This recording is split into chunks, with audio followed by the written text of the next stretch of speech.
Hello and welcome to the Modesta Mahiga 360 Leadership Podcast. Listen, how often do you get to have a conversation with an actual rocket scientist? Today, we are joined by Dr. Alinda Mashiku, who happens to be, listen, I'm going to say a lot of big words. Bear with me.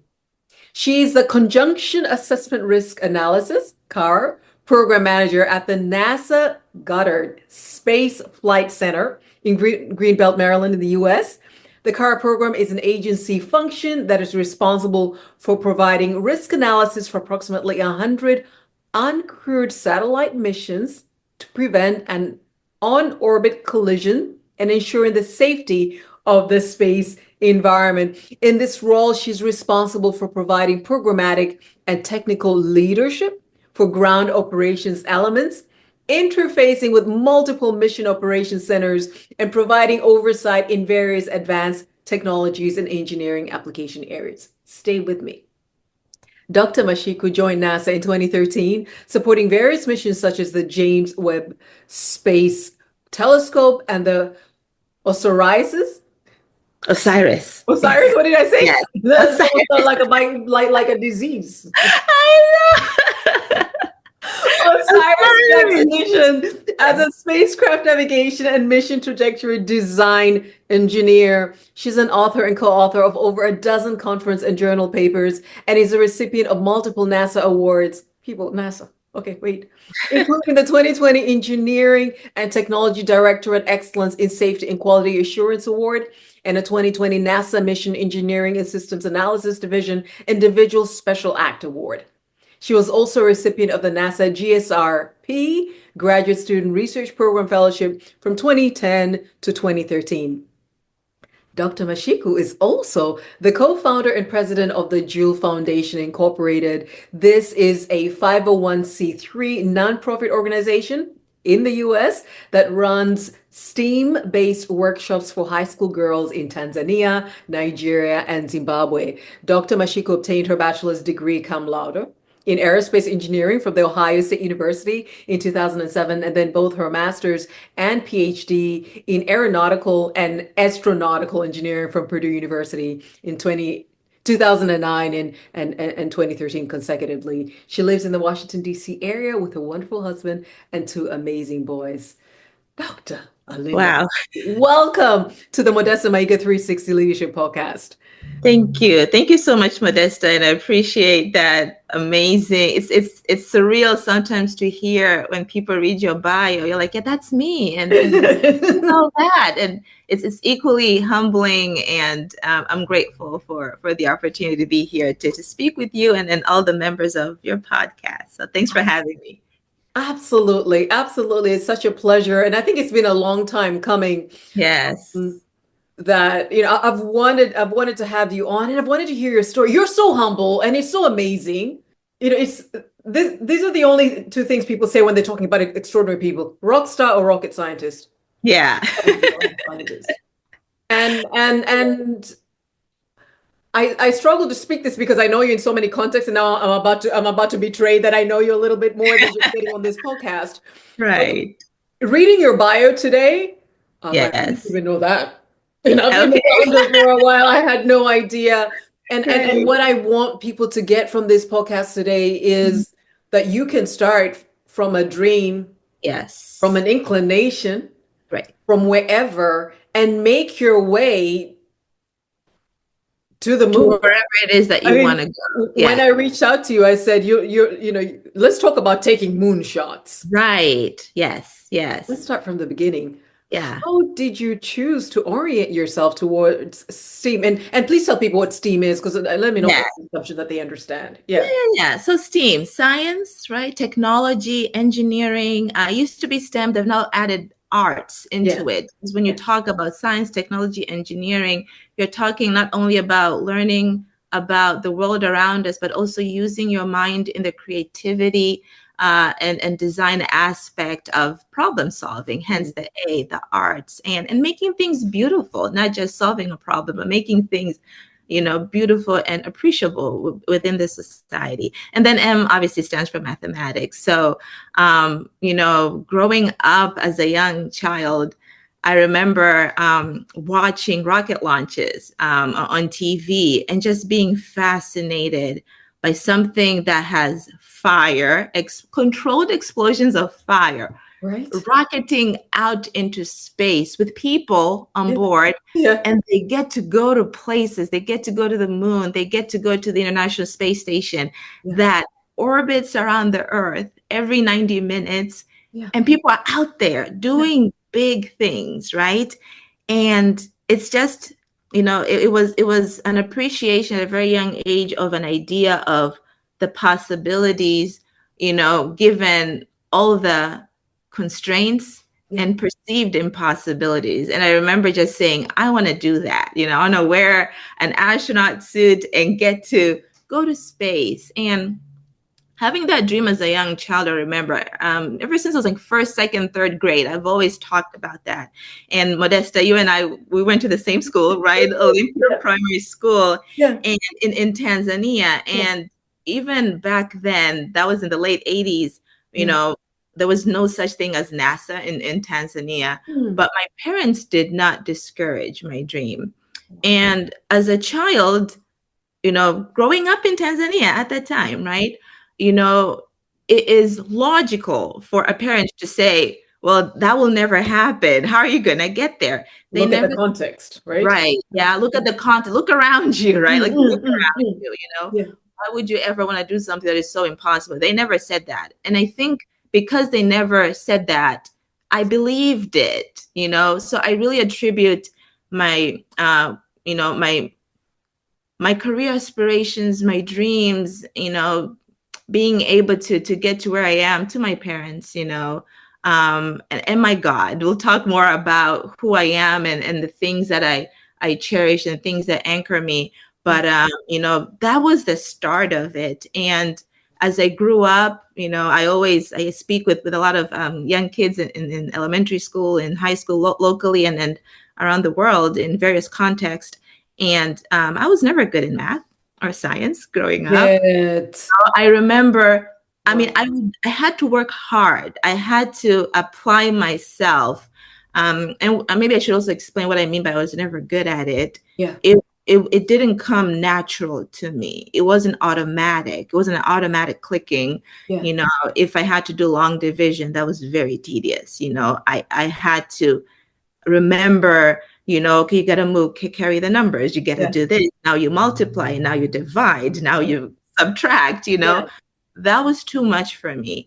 Yeah. But I remember when I entered 7th grade, everything just clicked. And, it wasn't smooth sailing, but I learned how to apply myself and keep at it. Right. And so going back to the dreams and, having that initial inclination and just knowing this is what I wanted to do. Right. And, my parents encouraging me and me knowing that, okay, things are changing. I'm getting better. This might be a possibility. Let's not give up. Let's keep going and see what unfolds. This is amazing.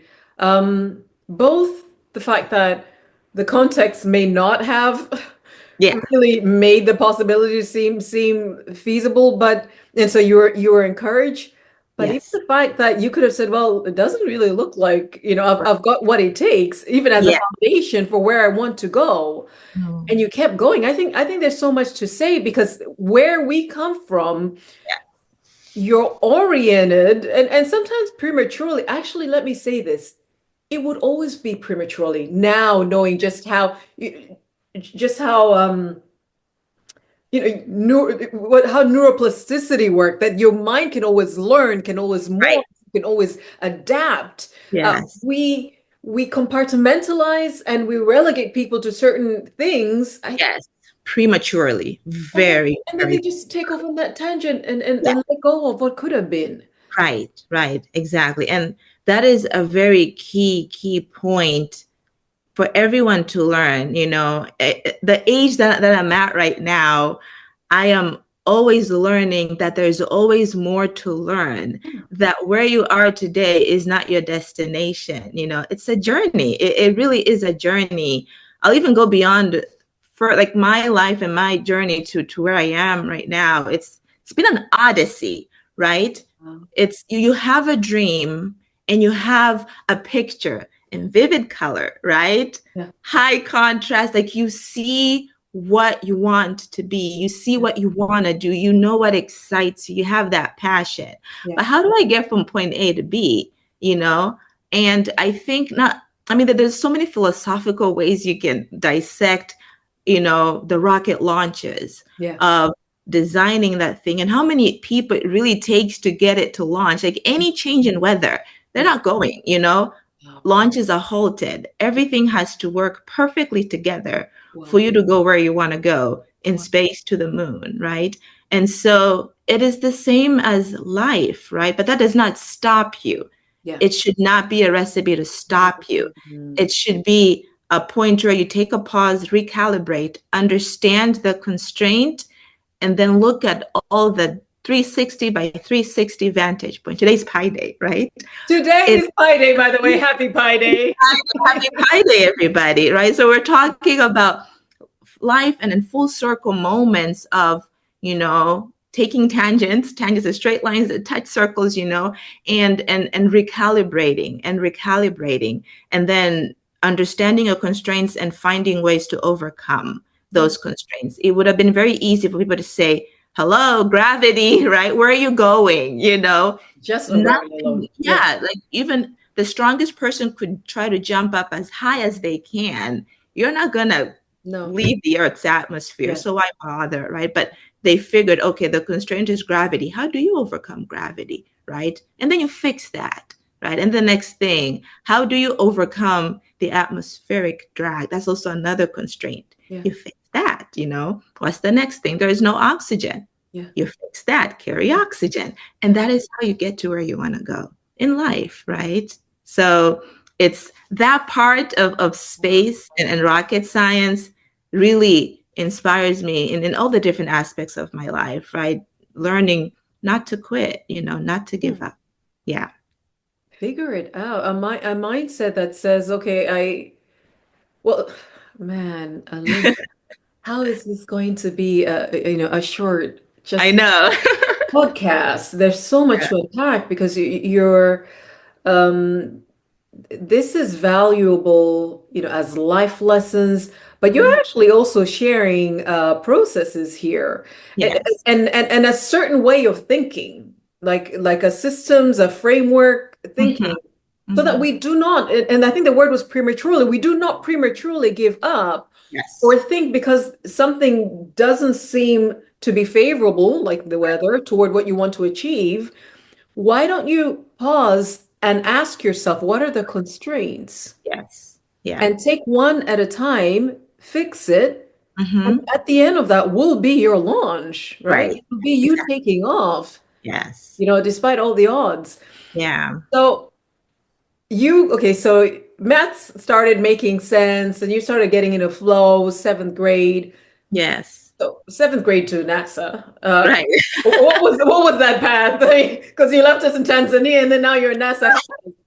Oh my gosh. Yeah. So it was, it's a good question, right? And, you know, was it a path? No. Was it a journey? No. Was it an odyssey? Perhaps, right? It's like, it was more like a quest. You know, we used to joke, like when we were young, telling stories. So how did you get to where you are today? Oh my gosh, you know, we took the car, then we took the motorcycle, then you take the bike, and then you start walking and you swim in the river. You know, it was a long path. But then yet again, you know, so I finished 7th grade. So some background story when my parents, you know, were early within their marriage years. My dad came to the United States to study. So he was in New York studying electronics and telecommunications. And so that's where I was born. And so I always knew that I was born in the United States. And with that, I knew that I had US citizenship. So there was always that idea that, you know, one day I could go back, you know, and this thing of going to space could be a reality. But then when I was in high school, Form 4, like 12th grade, we lost our dad. And now the whole, we had to recalibrate, right? So I'm like, okay, the person who was a key influence in my academic journey was no longer around, who was going to give me guidance to do the things that I wanted to do, to be able to go where I want to go. And unfortunately, I was able to come to the United States. My uncle was living here, and so I came and went to undergrad at Ohio State, Purdue, and end up at NASA. And so it's a long story. We'll need hours to go through each and every stage, but I'll maybe summarize a key few points. So, mind you, I grew up in Tanzania, did not get updates, monthly updates to what NASA's doing every day. I just knew I wanted to be an astronaut. And so what do you study? Astronaut, astronomy, right? Astro, So get you in the I'm like, direction. I'll study astronomy. But then I came and then I learned, well, astronomy is actually science. It's a scientific study of the stars, the planets, the galaxy, everything that is in outer space.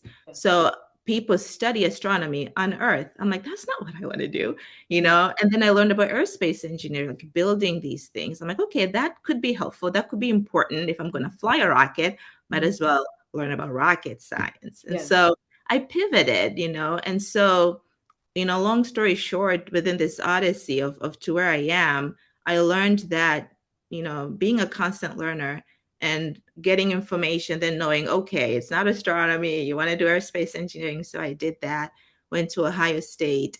And then when I graduated my undergrad, I was like, okay, so there's really nobody's coming to these universities to recruit astronauts. It's not how it works. It's a long application. Yeah, it's a long application process, and 8,000 people apply and only 12 are selected. So, Alinda, that's not going to work out yet. You need to learn how to swim. You need to be a fighter pilot. Like, you need to know how to fly planes or helicopters. I'm like, I don't have the money or the means to do any of that, but I am enjoying this aerospace engineering thing. So did that. When I finished my bachelor's degree, I want to mention this because this I think is really important. And then I realized, wow, being an astronaut is not really that easy. I was like, okay, I'll get my degree and go work. But I was terrified, at that age. Am I really ready to go out in the world and build something and work on something? And so I always joke that I decided to go hide in grad school. But, in a way, now that I look back, it was one of the best decisions I've ever made to go back to school, to go to grad school and focus on in a field that I found interesting, that I enjoyed, and, grow my skills. And in that journey, I learned many, many things. But the biggest thing that I learned is I learned how to learn. Once you learn how to learn, you can do anything. Learning how to learn, you get to understand how to ask the right questions. And working in a team, you get to realize you're not the only one who knows everything and shouldn't be the only one who knows everything. And so getting to pull in information and knowledge from everybody, that is how rockets fly, into space. And so, and many, many key lessons that I learned from there. And my advisors, I had great professors. Professor Jim Garrison helped me tremendously to get to where I am today. And for my PhD, he helped me apply to a GSRP fellowship, which paid for my education for PhD and allowed me to get an internship at NASA. And when I graduated, I applied there were 2 positions open. I will not say how many people applied, but 2 people were selected, and I was one of them. No, I'm sorry. You have to tell us how many people applied because, again, when the odds are against. Yeah, right. You might think it's hopeless, right? So how many people applied? So typically for positions like this, you're looking at hundreds and thousands of people, right? Around the country, right? Who are graduating that year in that field, looking for a job, right? And so, going ahead and doing it anyways, applying anyways. And doing what is required. I was already an intern there. They knew me. They knew my work.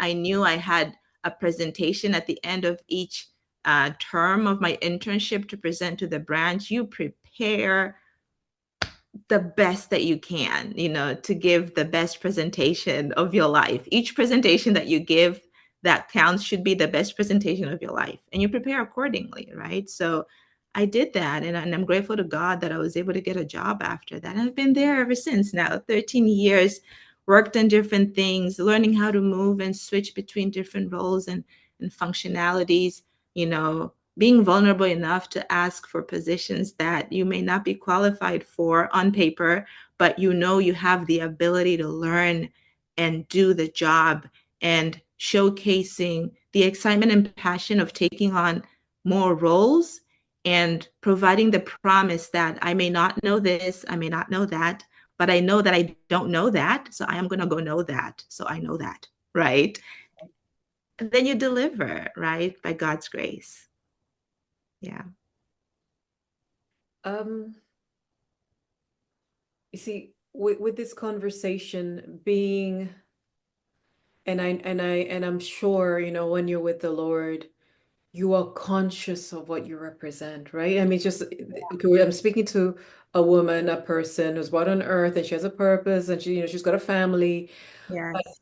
you beat the odds, and they were real odds, Oh, yeah. Yeah. right? So Yeah. it wasn't it's not a thing we just say, but you actually had real odds Yes. and you beat real odds. Mhm. And at each stage, because there are those who just won't even dream, like, what's the point? The context doesn't allow. Right. The Yeah. others will say gravity, Right. right? Who won't even step back and then look at what are the constraints and start picking one at a time. Right. Then those will say, well, like when your dad passed, you're like, well, Mhm. who now, right? Yeah. So I Yeah. think what I'm also getting here is at each stage, there'll be Mhm. some gatekeeper, Yes. Yes. imaginary or otherwise, right? Right.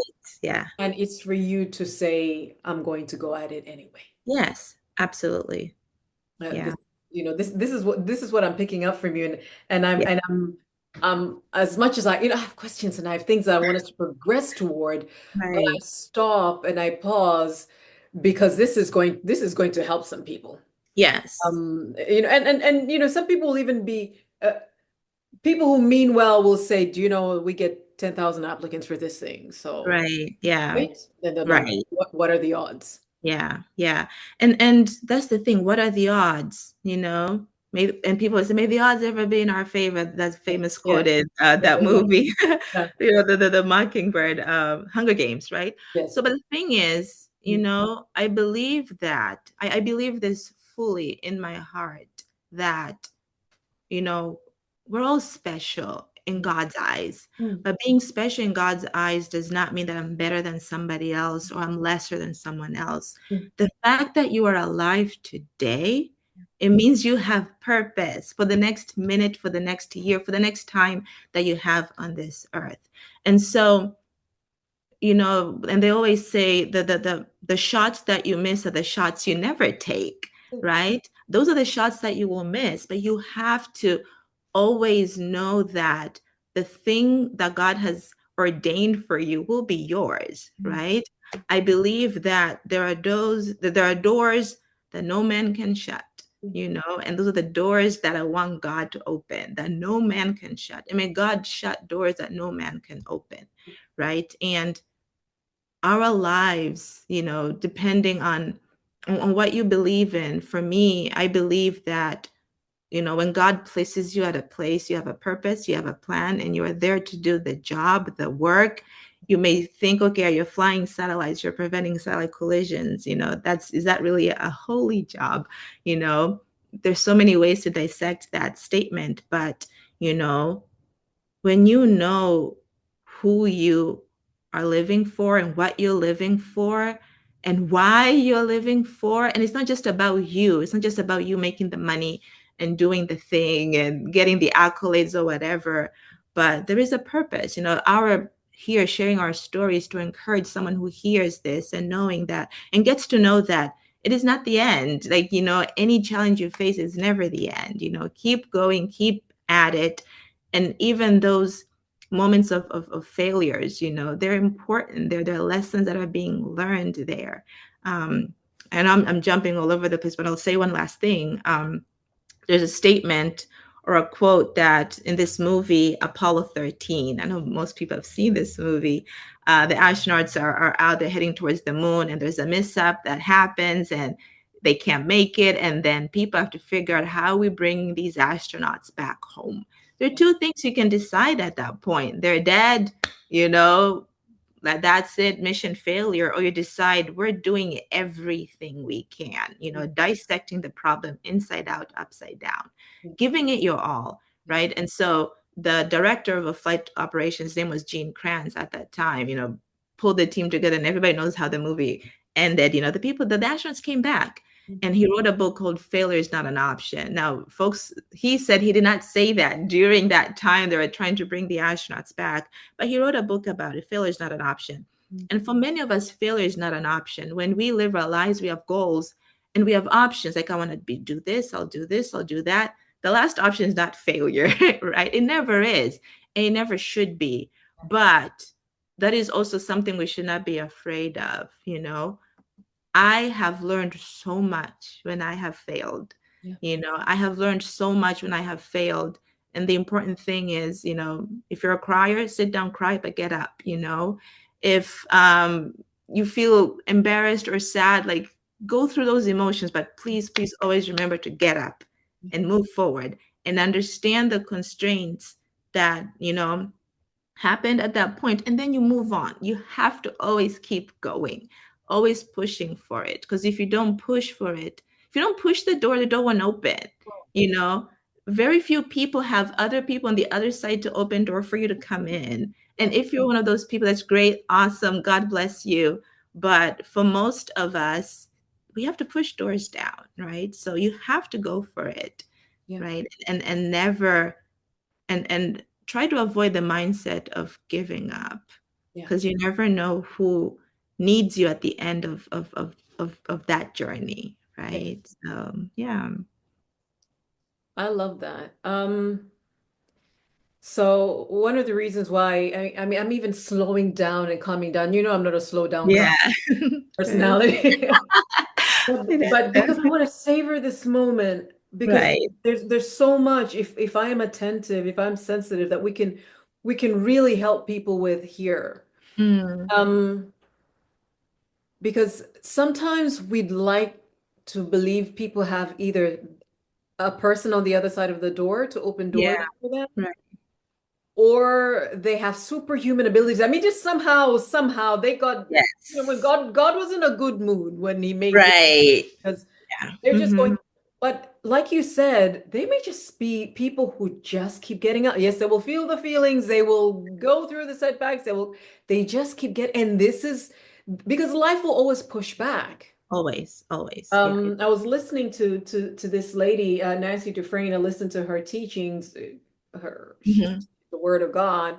Yes. And she was talking about you know, Jesus and temptation. Oh, sorry, you know, being tested by the enemy, and saying that he always had the last say. Yes. Like the last thing that was spoken between them was him reinstating what he believes, what he stands for, what he's there to do.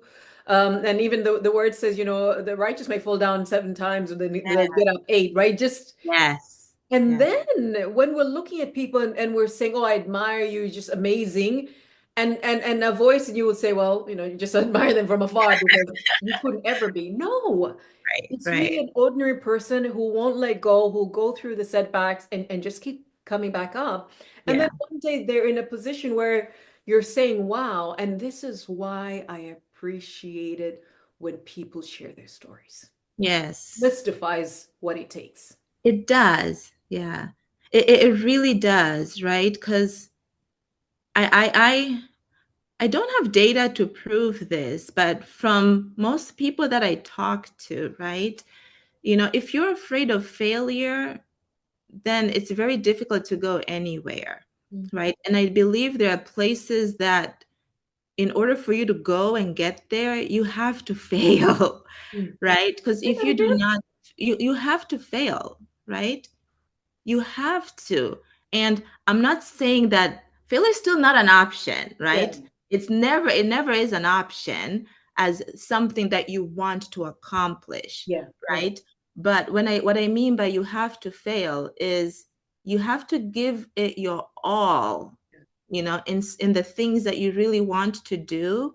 And sometimes the outcome may not be what you want it to be, right? So you can categorize that as a failure. But what mattered the most at that point is you gave it your all. And how does that look like, right? It looks like you dissecting the problem inside out, upside down, backwards, in, you know, all the different ways for you in your pursuit of the thing that you're going for you to succeed, right? And so I'll give a simple example, like studying in school, right? We've all been students before, and you know, you want to get an A. You know, I always talk to students, if you want to get an A, you know, and an A is 90 or higher, right? But you know that sometimes you get the question wrong, or you forgot the minus sign in that formula. Like those things we know happen, right? So how will you study? You will study for 100, you know? You study for 100, right? So you leave the buffer for the 90, right? You always study for 100, you know, for that thing that matters the most to you, so that you leave the buffer for the 90 to guarantee an A, right? But if you're studying for an 80 and then you forget the minus sign in the formula, you're getting a C, right? So it's about giving it your all, right? And so, you know, again, people ask, okay, so who are you? Like, what do you do? You know, we're many things, you know, we're moms, we're daughters. First, we were born, someone gave birth to us on this world. We belonged to someone and still do, you know, if our parents are around, we were daughters, we were siblings, friends, you know, all of these relationships, all of these interactions matter to us, right? And so I know we're talking about careers, we're talking about the work that we do, you know, and the aspirations, if it's a career aspiration or an academic aspiration or a business aspiration, you know, when you give it your all, you know, you will fail in at certain times, but it really does matter what you do after that. You know, take some time to mourn, but you have to get up, and take some time to mourn well, right? You have to mourn well. I'll share one failure that I had, and if my professor watches this, I don't know if he knows about it. I apologize. And you will, because you will share the link. I know. So I was studying for my quals, my qualification exam at Purdue. So I did so you do your quals to qualify to become a PhD candidate. And the exam, there's a math section, and then there's your field section. So my section was astrodynamics. And that question, the exam has like 5 questions, you select 4, right? And two questions, you know what area they're going to be. The other 2 will be focused on your area of research or planned research. So you kind of know what it will be, but you don't know what the questions will be. You just know it's this area. And so the strategy for studying for the quals was I studied everything, every page, every book, every topic every chapter on a particular topic. You know, it was months and months and months of studying and knowing how to derive things. And I remember I got to this page where we were supposed to derive, and I'm going to get technical here, we're supposed to derive the Bayesian theorem. So it's a probability equation where it's a conditional probability function that you get to derive that has to do with statistics and distribution functions. And it was very theoretical, right? It's not really like math, it's just formulas and assumptions, and this is how probability and statistics work. And I remember when my professor was teaching this in class, he made a lot of mistakes when he went through it. And I think we had to wait for the next class for him to do it right. And I kept telling myself, well, he's never going to ask me that question because he wasn't able to do it in class the first time he taught it. And I kid you not, that was the question on the exam. Like the moment I saw it, I knew like, okay, I know. That was the question in the exam. And I knew that I failed. The moment because you had to get all those questions right, or mostly right. And I didn't know what to write. Like that is the only section I did not study. And I learned a lot from that experience. And so thankfully, we're allowed to like retake your quals the second time. If you fail it the second time, you're out. So I had one more chance. And I remember, like after the exam, I went back and looked at my notes and I studied that section. I mean, it took me like 10 minutes, you know? And I'm like, why did I not study that section? You know, so I failed the quals. but then I retook it again and I made it through. But I learned something so valuable, right? That I would have never learned if I passed the quals, right? And so many things, number one, you know, I mean, it's about like, assumptions. Like assume like if he doesn't know this, he's not going to expect me to know. Like trying to do not set your bar based on other people's bars, right? Because the bar that they have yesterday is not the bar that they're going to have tomorrow. He went back and came back the next day and taught it and got it right. And so he became a better person the next day. What excuse did I have? I came out of that exam, I studied the section, and then I understood how to do it, so I learned that I had to always be a constant learner, right? And but the way you were saying, like you look at someone, you're like, oh, they're so up there, I'm never going to be that way. And so we should never set bars for ourselves and say, this is all I can be, always constantly learning. We will always surprise ourselves on the things that we can do. Yeah. Right. Yeah. Oh my goodness. And that also, I want to, and not to belabor this point on failure, but factoring in failure. This is what you were saying, right? So failure is not an option, meaning that we're not abandoning this pursuit, right? Because life happened, right? Yeah. But to start off saying life will happen. Yes. Right? Yeah. So it doesn't matter that despite the fact that it will happen, I am going there. I'm on a quest, right? Yes. Yeah. And I am going to get to the end of this, and I'm going to win whatever it is that I'm like, to attain whatever level I attain. And I think that a lot of people, I mean, because I coach. Yes. A lot of people are stuck because they failed sometime in the past in the process. So they didn't learn. I mean, failure will just freeze you up. They didn't learn. Yes. They thought that was finality. And so now each time an opportunity or something that is aligned shows up, they tell themselves that they're a failure. Yeah. And there's no amount of even trying to fake it that helps them, because they've assumed that identity, and they've allowed it to mark them. So the reason why I'm still on this is we need to understand, like the story of the Spanish captain who burned all their ships, and we're going to this new land. We're either going to fight whatever we find there and conquer, and this is now our new land, or we'll die trying. We're not going back to Spain. We're not going back. Right? So failure is not an option in that respect, but life will happen in between. And so what you're going to do is pause, look at the constraint, recalibrate, right? And move forward, whatever that looks like. And I wonder then, because you sounded, when you were talking about, so I was thinking, okay, maybe astronomy, but then astronomy keeps you here. It's not taking you out there. And you did a couple of pivots. Yes. Still heading in this, to the destination that you wanted to.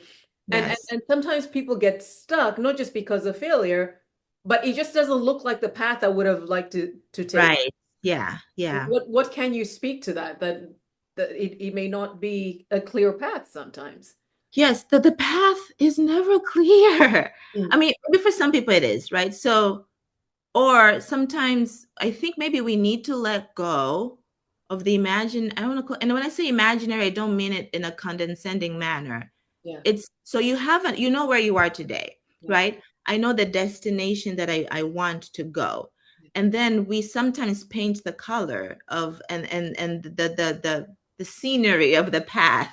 To get there, there's going to be a bridge here. And I know there's a mountain there. There's going to be a Sherpa to take me over the mountain. But then there's no Sherpa and there's an avalanche and you went there with your bathing suit. What do you do? So life is like that, right? And so what I have to say to people is, yes. And so like, you're a student, I finished Form 4, I want to go to college, the goal, a bachelor's degree. Clear, there are years, each year has its courses, you have to do well in these courses, and that's how you get there, right? And we know that, and they give you a curriculum, like you can see it, that is your path, right? But life as we know it, and that's why I like rocket science so much. The Mm, more I learn about it mm, and the physics and the beauty of it, science is so beautiful. And it's beautiful that God gave us math to demonstrate science. mm, The beautiful thing about science is there's this topic called entropy, where the natural way of things is chaos, right? You mhm, need to put energy in a system for it to stay straight, but the mhm. nature is just chaos. Yes. And in space, there's so much chaos, there's so much perturbations.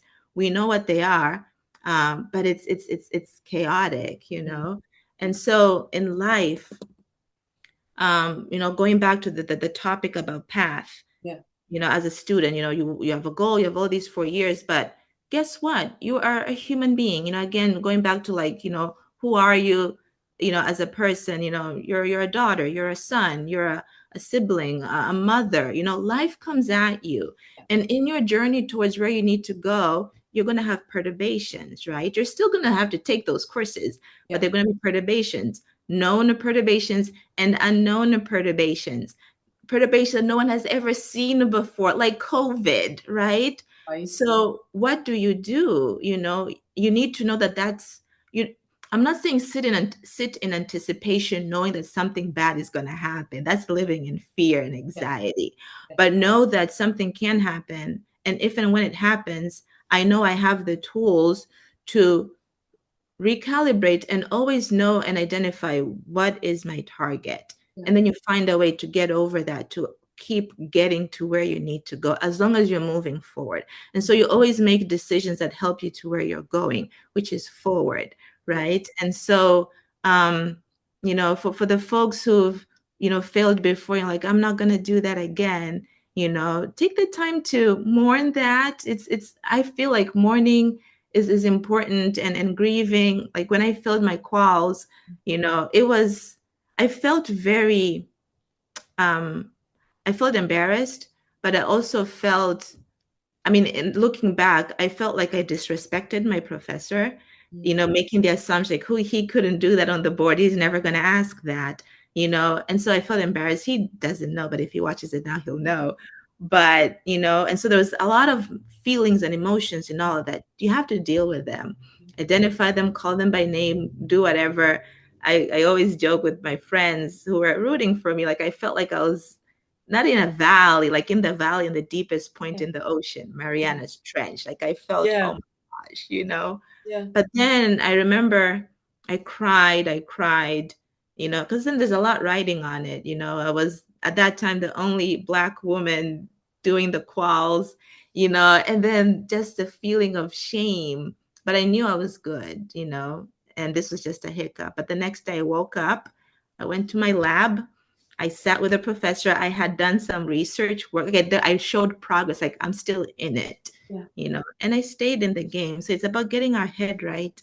Mm, And, the path, we know it's not going to be straight, but we have the resolve that we're going to get to where we want to go.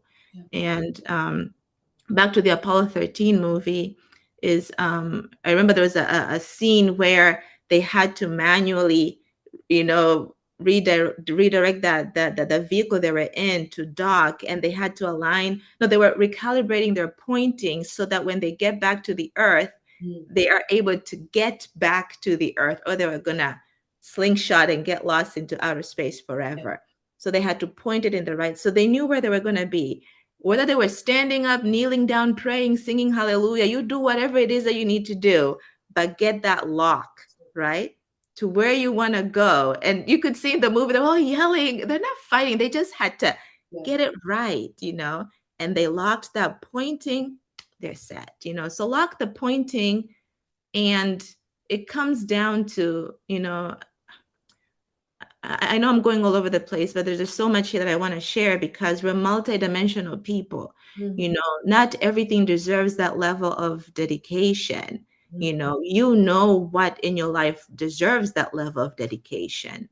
You have family, you have, kids, you have your marriage, you have your job, you have that friend, you mm, have that mentee. yeah. You know, not everything deserves that same level of dedication, but the thing that deserves that level of dedication, you know you match it, you match rates, and you go for it, and by God's grace, oh my gosh, we make it, right? Yeah. You do. When you lock in, you get there. And I Yeah. think you've now introduced something else here. The fact that we are multifaceted, the fact that we have different roles. You're a wife, you're a mother, you're a rocket scientist. I can't get over saying that. Yeah. You're the president of a foundation that's promoting, African girls in STEAM education careers. You're Yeah. doing a lot of these roles. How do you keep um the core of who you are and why you're here, first of all, front and center, right? And how do you do so in such a way that you don't compromise? Because you signed up for this life. Yes. Yeah. So Yeah. don't react as if like everything was a burden. You signed I up, know. right? You signed Right. up for marriage and kids and everything else. Yes. Yeah. So how do you lock in?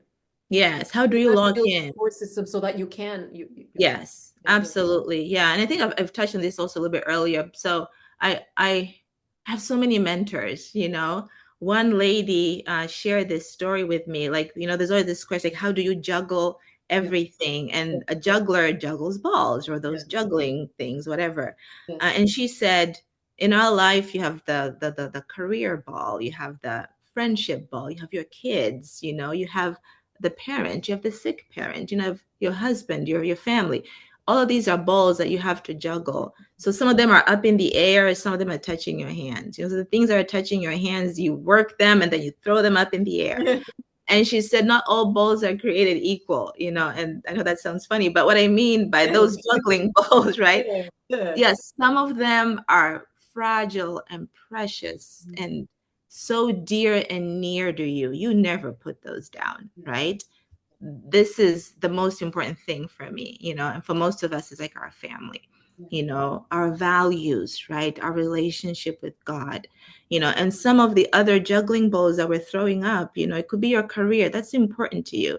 It's important to most of us because it has meaning. It's beyond just the money. It's beyond, the cool things we get to do. It's also the impact and how it can change someone's life by looking at someone who looks like them and seeing, wow, I could do that, or I could do something like that, that there is more to life than what has been prematurely decided for me, right? And so, knowing when to put those juggling balls that are up in the air, some of them we just put them down, some of them like this can wait, because right now, this fragile ball that I'm holding has cracks in it. I need to pay attention to this. And so that is how, I heard this lady share this. I was like, that is so true, because that is how we handle life, right? It's always pivoting, it's always recalibrating. We're never going to be perfect in everything, but the things that matter the most to us, such that when our time on this earth is gone, I don't want to have regrets, right? I don't want to have regrets on the things that matter the most to me. And they'll be different for everybody, right? Some people dedicate their lives to helping others. That's their legacy. Some people dedicate their lives to, I want to be the best mom that I could ever be. That is my goal, And some people say, well, I want to be the best rocket scientist the world has ever seen, and the universe and moon and Mars, and that's their thing. And that's okay, and so you reorient your life that way, right? And so how do I stay grounded in all of this? Oh my gosh, it's just gratitude. I know I'm talking a lot about things as if I know how to get it done, but it isn't that I know how to get it done. It's gratitude, it's God's grace, it's just it's God, his mercy and grace and strength. And I want to talk a little about grace here as well, in terms of, learning, knowing that we're always constant learners. And I've been learning to know how to extend grace to others, but also learning how to extend grace to ourselves, in all of the things that we do, because we're never perfect, back to the whole failure is not an option. as a mom, I know you probably could relate to this. Most of us moms do. We feel like failures sometimes, or even at our jobs, like, am I doing enough? Am I doing what's good enough? But what is good enough? That's already a bar, right? And so we have to do our best at the things that we decide this is the top priority for me at this moment. And you give it your all, and other things that are not as important, not that they're not important, not as important as the other important things, you do your best at the level that you can for that thing, right? Nobody's pumping full throttle on all cylinders all the time. You will die. Like, that's not physically sustainable. It isn't, it isn't. And so, again, going back to that failure statement, it's at times when you feel like, there are times that I feel like I'm not as present as a mom as I would like to be. And I take time off work, I'm like, I'm going to stay here. I'm going to hang out with the kids. We're going to do something fun, because that matters to me, because I feel like we've been, that's when all the balls go down. This is my family crystal ball. Like, this is it, So, staying grounded in the level of gratitude, knowing that I love, in the work that we do at the Jewel Foundation, working with the young girls around the world. Right now we're still in Africa, but the vision is this big. It's so you've been on the board here, you know the story. It's hard work. It's not easy. It requires time. It requires dedication. But we're moving at the level of grace, but we need to move at the level of, that God has in store for us. And I know we'll get there, right? We'll get there. But at a minimum, the impact that we're doing, that I believe is important for the young girls and boys, right? To see this woman looks like my auntie. This woman sounds like my auntie, like my big sister, like my mom. And to know that they can do what they need to do, like the dreams that they have, it's possible. You want to be that doctor, go for it. You want to be that engineer, go for it. You want to be that pilot, go for it. What is the next step? That's the vision, do the next right thing, and you'll get there. So for me, being able to have a piece of hopefully inspiring someone, that brings me joy. I hope it becomes a legacy, even if I change one life, that in turn ends up changing the world. That's amazing. How do you change the world? One life at a time, one child at a time, whom God will put a seed to impact the world. You never know, like, the repercussions and the impact and the flow of the people that you meet, that you hopefully are changing, that have the possibility to have that ripple effect around the world. And so having to play a small part in that, gives me joy, gives me a sense of gratitude, a sense of purpose, and I'll giving myself grace that I don't have to be perfect 100%, but I identify my priorities.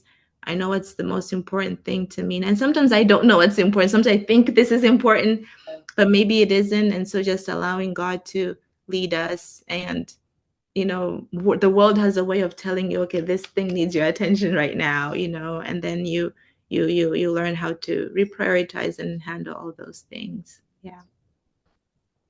This is how I'm summing up our conversation. Yes. There is grit. We spoke a lot about grit, right? Like, yes, spirit, believe, right. And should something get, should a barrier come up, recalibrate, rethink it, address the constraints. Failure is not an option, right? Yeah. And then there is, but give yourself grace. Yes. Right? Yes. Yes.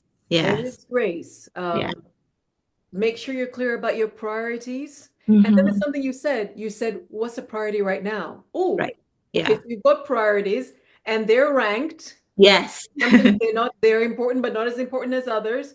right. And even moment to moment, something else might be a priority, right? Exactly. And then and do what you can with the resource. I love that. I love how you put it. And of course, you are a scientist, a rocket scientist. You're like, you cannot you can't go full throttle on all cylinders at the same time, right? It's impossible. Yeah, it will explode. Exactly. And that is something else I think we don't speak about enough. And the fact that you keep talking about God, I mean, simply because that is I mean, that's just how we live and move and have our being in him. So there's Yes. no version of conversation where he's not the center of it.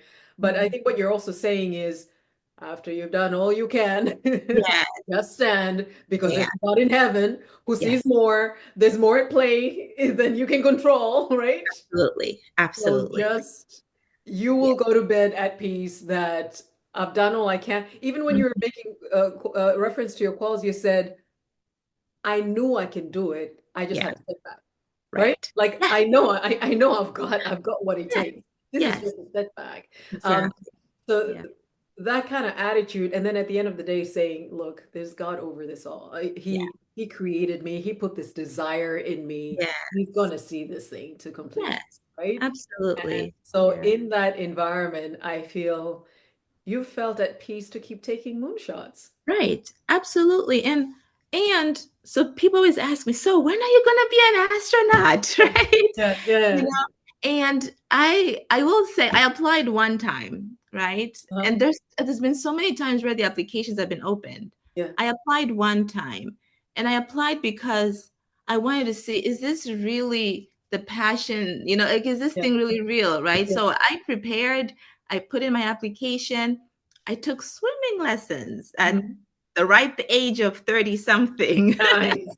You see, you you know never stop learning.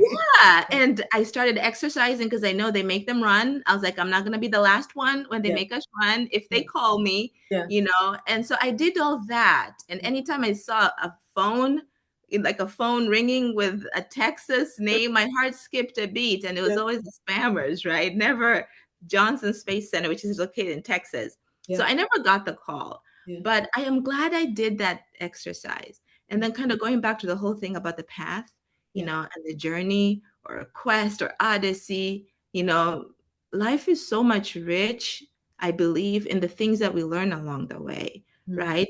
Getting that PhD, the pursuit of it, I think, honestly, has been really exciting Yeah, and the day I did my defense, and then when they said, okay, now you're a doctor, yeah. I was like, okay, is that where are my wings? Like, is something supposed to happen?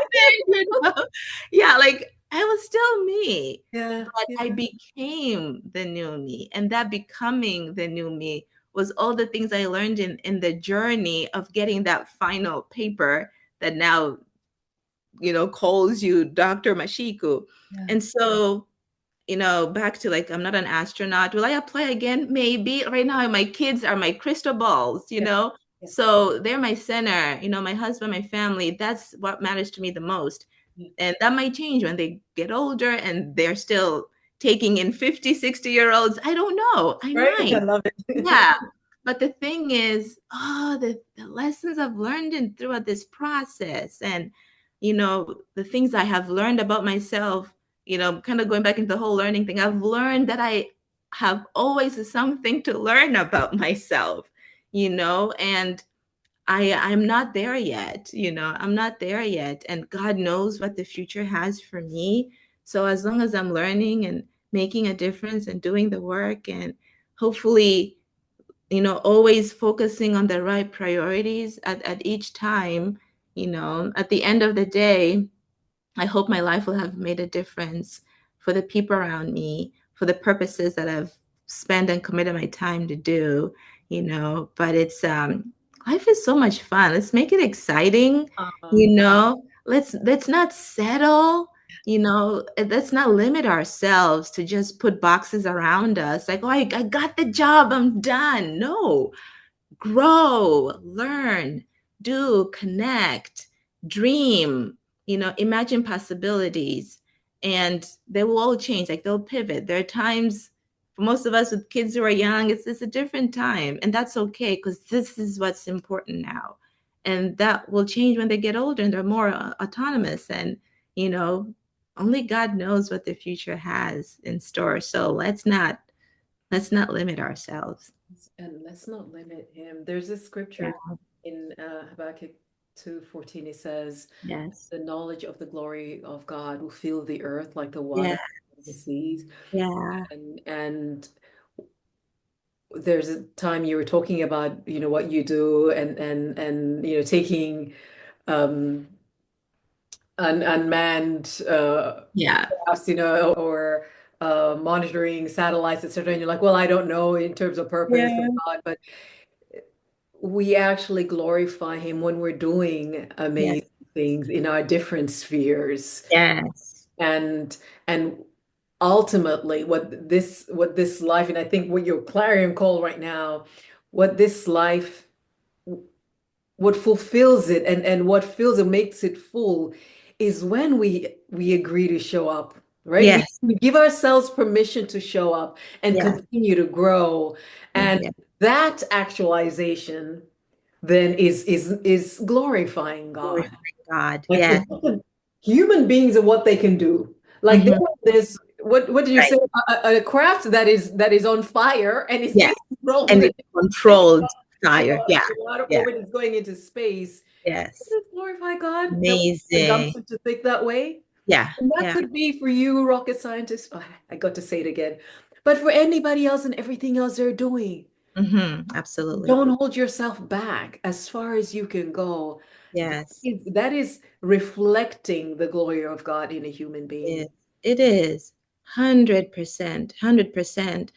I'm an aerospace engineer, and working at Goddard, we work closely with scientists.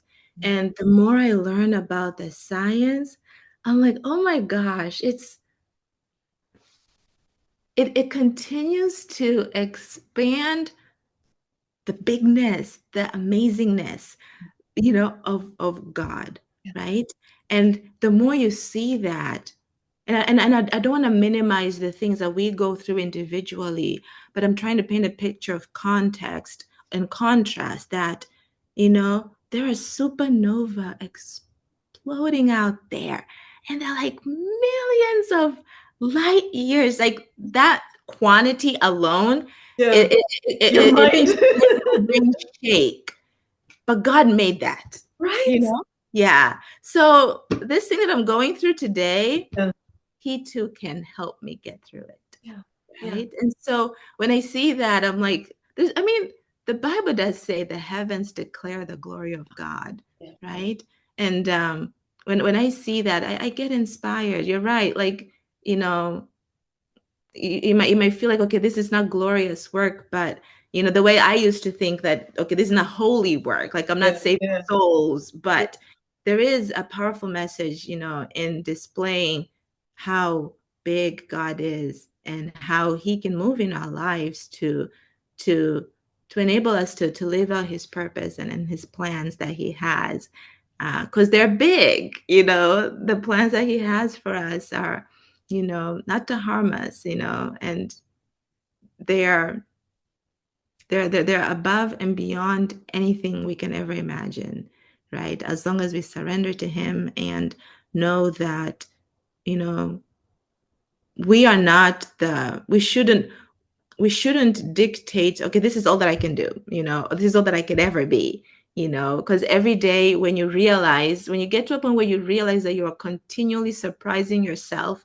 Yeah. with the ability to do the things that you never thought you could do, then you know that what else can I do, There's more. Yeah, there's There's more. more he's put in you. Yeah. Linda. Yes. No, here I am on first name terms because we went to the same school together, and I just want to Yes, yes, with yes, you. yes. But Absolutely. Dr. Alinda Mashiku, let's say people listen to you and they're inspired, and whether it is, oh, I once had a dream and I just thought that wouldn't make sense, or I Mhm. currently do have a dream, Yeah. or tell us more about the work that you're doing, with the Jewel Foundation. Where can people reach out to you? And Yes. what can they come to you for? We're really Yeah. talking about juggling balls because I'm not trying to. Yes. Yeah. So I'll say two things. So you can always find me on LinkedIn. That's really easy to connect that way, and we can chat on that platform. But also to give a shout out to the work that we're doing with the Jewel Foundation and ways that we can partner, as I mentioned. Yeah. When I look at the young girls, I see myself. And when I look at myself, I'm filled with gratitude, and I'm humbled by what God has able to bring forth, not by my own doing, but by God's grace and provisions. And I want that for every young girl and young boy, right? Like all the young people in our world, to dream big, And so the work that we're doing on the Jewel Foundation is we're running workshops, and right now we're in Tanzania, Zimbabwe, and Nigeria. And our vision really has been to be as big as God wants it to be, And so we're looking for partners, we're looking for donors, we're looking for people who can come together with us and help us to expand into more schools, to continue supporting the schools that we're working with. We've gotten a lot of positive stories from many of these young students just in one session. The first session we ever had was in Tanzania, Jangwani Secondary School. And one of the amazing success stories we heard from there was a young girl was in the audience. We brought in a practicing architect, and everyone fell in love with her. There were so many other amazing women there too. We had a math professor, we had a nurse, and a computer scientist. So the girls connected with them in various ways. And this young student was so inspired that she decided to become an architect, connected with this professional architect, had her as a mentor, and she graduated with an architecture degree. My goodness, right? And she's now just seeing someone who looked like her, who is out there doing the thing that she probably did not know that she could do, but she is now a practicing architect, right? And so being able to connect voices, the faces, and putting their hands to do various activities and exercises is building their confidence, right? The motto of the Jewel Foundation is give them a chance, let them achieve, because they can, right? Give them a chance and let them achieve because they can, And so we want to open their minds and hearts to be able to dream above and beyond what they could think or imagine. And so the Jewel Foundation, we have a website called jewelfoundation.org. You could go there, read about our story and what we do and who we are. There's a page, a button that you can donate. We appreciate any donations any one of you can provide to help us continue to do the work that we believe is not just about, a career. It's about changing lives. It's about changing the mindset so that these young women will be the future mothers of the future world leaders, right? Who will know that anything is possible and nothing is impossible. And they'll have a personal story to share, right? So let's partner together and be a part of it all. So we welcome your connections, and I'll do my best to answer any questions that come up on LinkedIn. But the Jewel Foundation website is also another resource where you can learn more about the work we do. Oh, wow. Dr. Alinda Mashiku, I am so honored.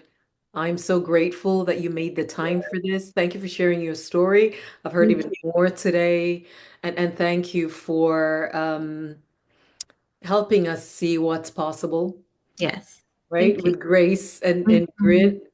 Yes. And the hunger to explore within us and right without as to how far we can go. Yes, absolutely. Absolutely. Thank you for having me. I appreciate you thinking of me and having the opportunity to share my story.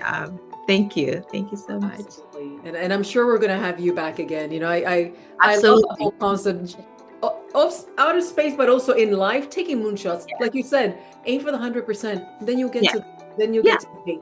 Yeah, that's how you get the A. Yeah, Right? you don't get the A by studying for a 90. You have to study for 100. Yes. Thank you so very much. Have a wonderful rest of your day. Yeah, thank you. You too. Thanks. Bye. Bye.